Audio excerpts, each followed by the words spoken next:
Hey, welcome in, guys. Got a new leaf print kind of tracing, almost color explosion with some chalk today. So we get to get a little messy, as you can see from we got my big container and dish of random chalks over here and a bunch of different tracers of different leaves that I have. You could definitely use real leaves. That would probably be the best. I do have little fake kind of stamp or like tracers for leaves that I could do. You could trace some of these that have like the rubbings on. That's what I had out before. All of these different ones. And then you could like do a rubbing with crayon over the top and then cut these out and trace whichever kind of style leaf that you want. For this one, I'm going to use a black sheet of paper. You could use multiple different colored sheets of paper. Start by tracing this around with any color chalk that you want. I'm going to try to do a bright one first from our tracers. Leaves do have kind of an elongated stem on the bottom, so I'm going to kind of add that myself as I go around these. I'm trying to go kind of close,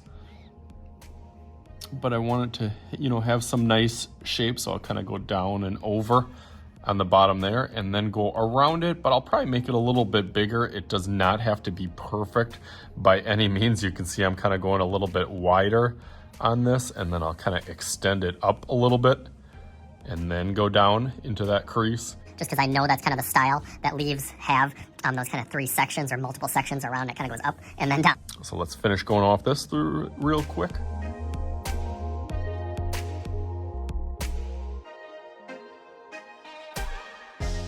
Okay, nice, we got that one. That's really the main goal of this. You can use multiple other ones for the background, but that's the main purpose, is get a leaf traced and then pick a couple other colors. I'll start with kind of some Halloween-ish colors. And then after you do that, each section, you just want to be a little bit bigger and a little bit bigger each time. You can go out as many times as you want. I think I'm gonna try to pick 3, maybe 4 times. So I'll go through that real fast.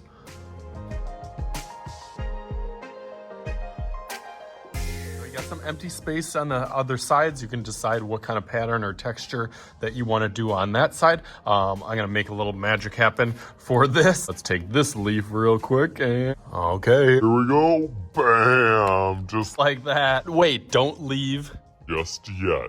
Get it? Leave, because I gotta leave.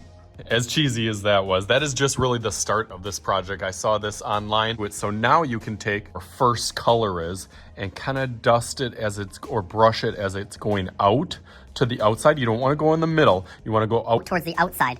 This one, you want to kind of go towards the inside of it, is the way that I feel like it would look the best, but that is totally up to you. Go through that a little bit slower at first, and then I'll speed it up to kind of finish it off. So let's start on this side since I'm right-handed, and then start really, really lightly. See how the colors kind of start blending together? Oh, and it looks so cool. It's kind of like a sunset around each part, but you kind of grab a little bit of the yellow and then bring it all over there. So let's go through the rest real quick.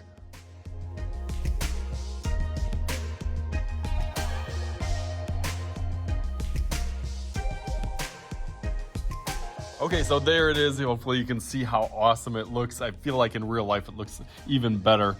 If you find that you kind of made a couple mistakes and went over that, you can always grab a little eraser if you got some of those kind of in the middle. But I thought it turned out really, really cool. This was kind of my inspiration that I had done a vertical one. And then this one I kind of followed in suit, and it turned out just as cool. I added one more layer on this. But you can keep on going. You could do different things on the outside. But I thought it turned out awesome. So hope fun with this. Of course I did. I am Mr. Shooty. This is Mr. Shooty's Art Channel. We'll talk to you guys later.